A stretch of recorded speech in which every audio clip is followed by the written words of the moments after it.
Sumainyo ang kapayapaan mga kapatid at mga kaibigan. Tayo ay narito na sa ika-4 na linggo ng Kwaresma. At sa tingin ko meron tayong napakahalagang dapat unawain.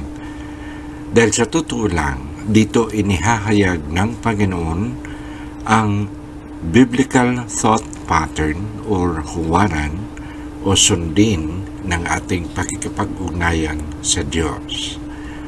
At nahayag po dito ang kasaysayan na kung saan makikita natin ang pinakaplano ng Panginoon na itinaguyod niya ang bayang Israel dahil nais niyang magkaroon ng isang banal na bayan, isang lipunan na kanyang hiniwalay, hindi para sa kanilang sarili, kundi upang ito'y maging hudyat at maging liwanag sa iba pang mga bansa. At ito po ang masasabi nating pinakamisyon ng bayang Israel para sa buong sanlibutan. Kaya nga po, hinirang niya ang mga tao, kinuha niya mula sa Ehipto at ginawang isang bayan para ang bayang ito ang siyang magiging huwaran para sa lahat ng mga bansa. Ngunit, hindi ito nasusundan at nahalta po natin ito sa sinasabi ng ating unang pagbasa na nagsasabi, noong mga araw na iyon, sumama ng sumama ang mga pinuno ng Huda, ang mga saserdote at ang mamamayan. Nakigaya sila sa nakarimarim na gawain ng ibang bansa. Dito po, mga kapatid, nakikita po natin na pumalpak ang plano ng Diyos, hindi dahil sa Diyos, kundi sa mga taong kanyang hinirang. Imbis sila ang magiging liwanag at magiging banal upang maging huwaran ng ibang bansa, sila mismo ang gumagaya sa ibang bansa. Kaya po mga kapatid, nakikita po natin na ito ay isang malaking dagok para sa Panginoon. Kaya po naintindihan natin na ang Diyos ay gumawa ng paraan. Pinababayaan ba sila ng Diyos? Hindi po. Sa halip, ang Diyos ay nagpadala ng iba't ibang at sunod-sunod na mga mensahero.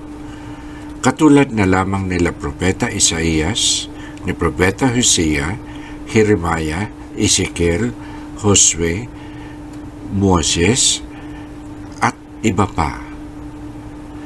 At mga kapatid, napapansin po natin na sila ay hindi pinakinggan.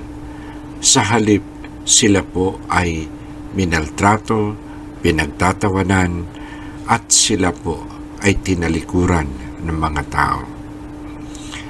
At dahil dito, nakita natin na ang Diyos, ang kanyang galit ay nagagatungan.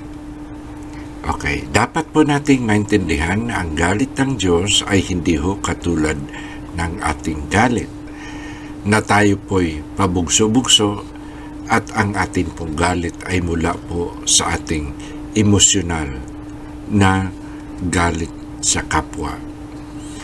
Ngunit ang galit ng Diyos ay sa hangarin at pagnanasa na ituwid ang mga bagay-bagay. At ito po ay hindi nagbunsod sa kanyang emosyonal na nais gumawa ng kasamaan, kundi nais niyang gumawa ng paraan upang ituwid ang lahat ng kalagayan. Sa mga kapatid, sa pagtupad sa hangaring ito, nagnais ang Diyos na pakalinisin muli at pabalikin sa kabanalan ang bayang Israel. Ngunit kung minsan naintindihan po natin ng isang sugat kung nais nating pahilumin, dapat ito'y linisan. At kung ang sugat ay malalim, medyo masakit ang paglilinis nito, ngunit kailangan dahil ito ang pangangailangang gawin upang ang sugat ay hilumin. Kaya po makita po natin mga kapatid sa mga sakuna ng ating buhay na kung minsan hindi natin masasabi na ito'y parusa ng Diyos kung hindi tayo ay nililinis ng Diyos upang ituwid ang ating mga pag-iisip at ang ating mga damdamin. Dahil kung minsan ang sakuna na ating hinaharap at pinapasan ay bunga na rin sa ating pagkawalang bahala at irresponsableng pamumuhay. At minsan, dahil dito tayo'y napapahiya at tayo ay nagiging uliran ng ating pagtitiis dahil nga po meron tayong hangarin na dapat ang mga bagay-bagay ay tuwirin. Paghahatol ng Diyos, maari nga. Sa mga kapatid, dahil na rin sa ating sariling kagagawan, kaya po ang Diyos ay mapipilitan na gawin at payagang mangyari ang mga sakuna upang tayo'y magising at tayo rin ay maging matuwid. So dito po natin nakikita sa kasaysayan ng Israel kung paano dumating ang kaaway. Nilusob sila ng kaaway, sinira ang kanilang templo na naging dahilan ng mga kasuklam-suklam ng mga ginagawa ng mga Israelita. At ito po'y tinupok pati na ang buong bayan at sila ay naging bihag. So mga kapatid, ito ba'y parusa ng Diyos? Nais ba niyang lipulin ang kanyang sariling simbahan? Hindi po. Dahil kung titingnan at susundan natin ang kwento, dumating ang panahon na ang Babylonia ay tinalo ng Persya.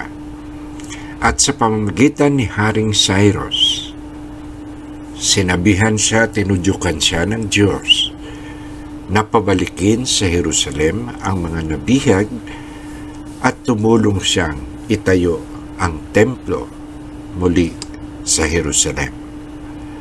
So mga kapatid, dito po natin nakikita na ang plano ng Diyos ay palaging subaybayan, pakabanalin ang kanyang simbahan dahil ito ang magiging bukal ng buhay ng lahat. So mga kapatid, narito na ang pahayag. Bago natin tapusin ito, nais ko lang banggitin ang nangyayari sa ating ebanghelyo na dito ipinahayag ang the great pattern of God. Kung paano sinabi ni Jesus kay Nicodemo, "For God so loved the world that He sent His only Son."